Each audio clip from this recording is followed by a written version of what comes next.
বলে রাখা ভালো, আজকে দেবিদ্বারে হচ্ছে 39 বক্স খেজুর আসছে। 39 বক্স খেজুর, 39 বক্স খেজুরে আপনার হচ্ছে 8 কেজি করে খেজুর আছে।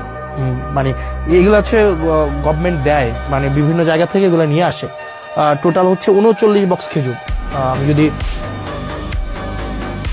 39 বক্স খেজুর 39 × 8 তাহলে কয় কেজি খেজুর? 8 নং 72-এর 2 হাতে আছে 7, 3 8 24, সাথে হচ্ছে 31, 312 কেজি খেজুর আসছে। ভুল হয়েছে নাকি? ঠিক আছে, হ্যাঁ 8 নং 72-এর 2 7, 3 8 24 সাথে 31, হ্যাঁ ঠিকই তো আছে। 312 কেজি খেজুর আসছে। 12 কেজি খেজুর 15টা ইউনিয়নের যেই হচ্ছে মাদ্রাসাগুলো আছে, মাদ্রাসাগুলোতে হচ্ছে ভাগ করে দিব, হয়তো 3 কেজি করে হয়তো পাইতে পারে আর কি। তো এই খেজুর কিছুদিন পরে কোরবানিকে সামনে রেখে উটের মাংস, দুম্বার মাংস এগুলো আসবে।